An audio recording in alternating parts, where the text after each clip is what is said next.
मतलब pastoral activities के अलावा भी वो बहुत सारे एक्टिविटीज ऐसे करते हैं जिनसे वो अपने लिए अर्न कर सके और खुद को सर्वाइव करा सके। ठीक है, लाइफ एक्सपीरियंस इंडिया जो पेस्टोरलिस्ट होते हैं इंडिया के उन्हीं की तरह the life of African pastoralist have changed dramatically over the colonial and post colonial period. ठीक, कॉलोनियल पीरियड के पहले और कॉलोनियल पीरियड के बाद उन दोनों की लाइफ चेंज होती है, इंडियन पेस्टोरलिस्ट की भी और अफ्रीकन पेस्टोरलिस्ट की भी। ठीक है, व्हाट दीस चेंजेस मीन और ये कौन से चेंजेस आए थे वो हम लोग देखेंगे। ये रहा आपका मैप, ओके, और यहाँ पे कुछ कम्युनिटीज के गेम लेवल है, इसको ध्यान से देखिएगा। और जो मेन हम लोगों का टॉपिक रहेगा, कौन सी कम्युनिटी के बारे में हम लोगों को पढ़ना रहेगा, वो हम पढ़ेंगे हम लोग की Maasai community. Okay, the inset shows the location of Maasai in Kenya and Tanzania.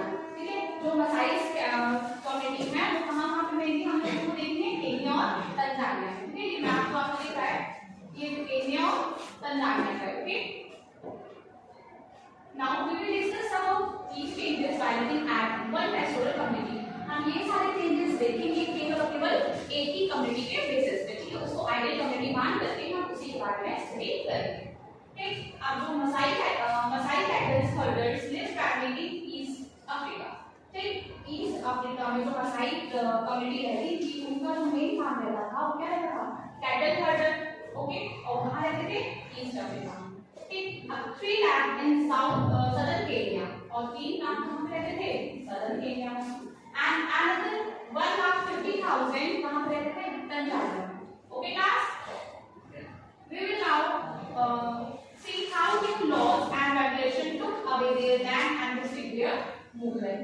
ठीक, अब हम लोग पढ़ेंगे कैसे कुछ नए लॉज को इनैक्ट किया गया और उनसे उनका भी लैंड्स को उनके लैंड को ले लिया गया या कुछ रिस्ट्रिक्शंस या कुछ और भी उन लोगों पे लगा दिए गए लॉज के साथ। ठीक है, this affect their lives in times of drought and even reshape their social relationship. Okay, अब क्या हुआ, उनके अकाल के टाइम पे कुछ चेंजेस आए थे, व्हाट मींस अकाल के टाइम पे आए थे, ठीक है, सूखा पड़ने के टाइम पे आए थे, और भी उनकी भी सब चीजों की वजह से रूल एंड रेगुलेशंस की वजह से उनकी जो सोशल रिलेशनशिप्स थे अदर कंट्रीज से या और भी उन्हीं के नेशंस में उनमें भी बहुत सारे चेंजेस आए थे। ठीक है, next, where have the grazing land gone.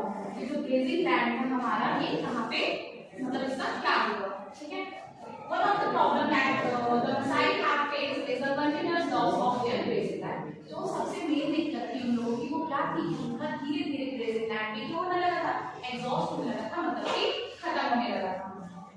ठीक, बिफोर कॉलोनियल टाइम से पहले Maasai land spread over a vast area from North Kenya to the state of North Tanzania। ठीक, अब नॉर्थ केन्या से लेकर नॉर्थ तंजानिया तक उनका पूरा लैंड स्प्रेड हो गया था, मतलब उसको कवर कर लिया था उन लोगों ने। कौन लोगों ने, मसाई लोगों ने ले लिया था, क्यों, क्योंकि वहां पे वो रह सके, अपने कैटल्स को खुद भी वहां पे सर्वाइव कर सके। ठीक, in the late 19th century के एंड मतलब 1940 जब खत्म होने वाली थी उस टाइम पीरियड पे, जैसे कि 1880 से लेकर के 1900 तक का टाइम। ठीक है, European imperial powers established for territorial position in Africa. ठीक, अब जो यूरोपियन इंपीरियल थी उन्होंने भी अपना हक दिखाने लगे कि ये जो अफ्रीका लैंड है ये हमारे एरिया में आता है, वो उस पे अपना हक जमाने लगे। ठीक है, slicing of the region into different colonies. अब उन्होंने एरियाज को भी डिफरेंट रीजन्स में डिवाइड कर दिया था।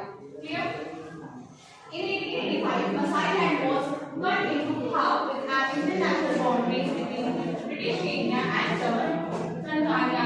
ओके, Maasai land को उसको लोगों ने मतलब हाफ पोर्शन में डिवाइड कर दिया गया था, कौन से, British Kenya and southern Tanzania का।